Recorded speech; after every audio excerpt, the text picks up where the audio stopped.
And guys, nalinis ko na. Then, nalinis ko na rin yung motor niya.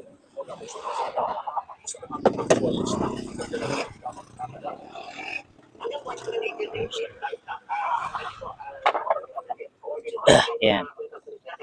Itong gear case guys, yung dating pulley niya, kinuha ko. Ayos pa naman eh. Hindi pa naman siya bengkong.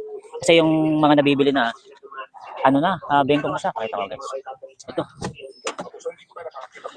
Ito yung siya bago. Ayan o. Bengkong na guys yan. Ito, smooth ang under nito guys. Ayan. Kaya kinuha ko pa rin. Then, ito ang ano niya. Okay. Claims ko na rin. Ayan. Ito pa. Okay.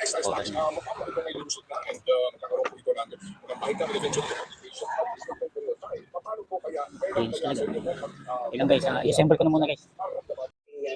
Ayan. Ito yung... Ayan.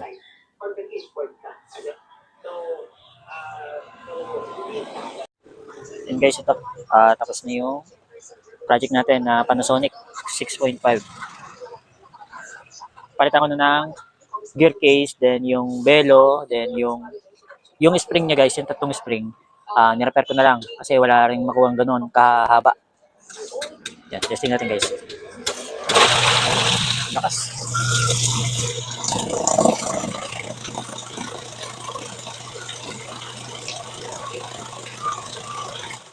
Lakas.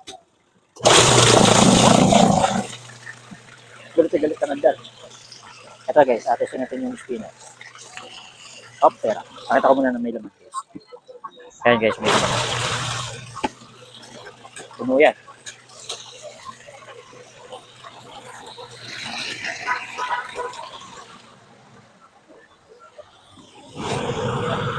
Ayan.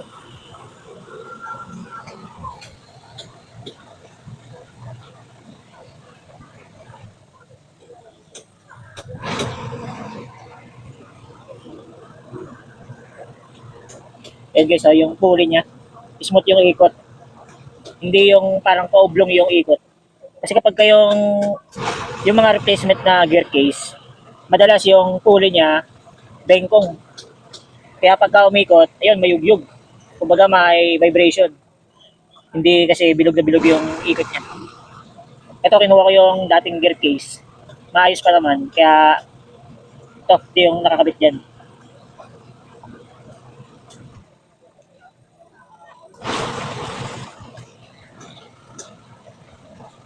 Parang bago na ulit.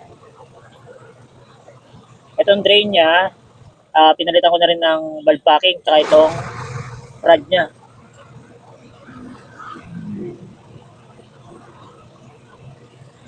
Yung gear case na kinabit ko guys, replacement lang yan, pero may ginawa ko dyan para mas tumibay siya.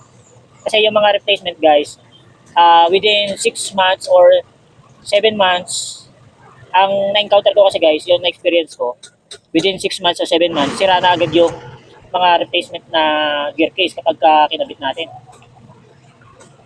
Eh yan, kinalkal ko yan guys, para mas tumibay siya.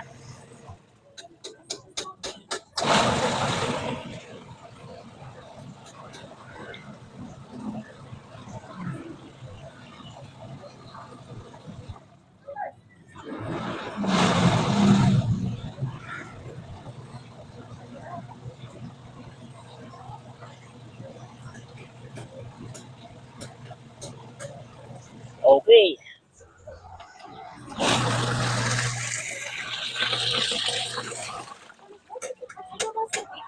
Okay na.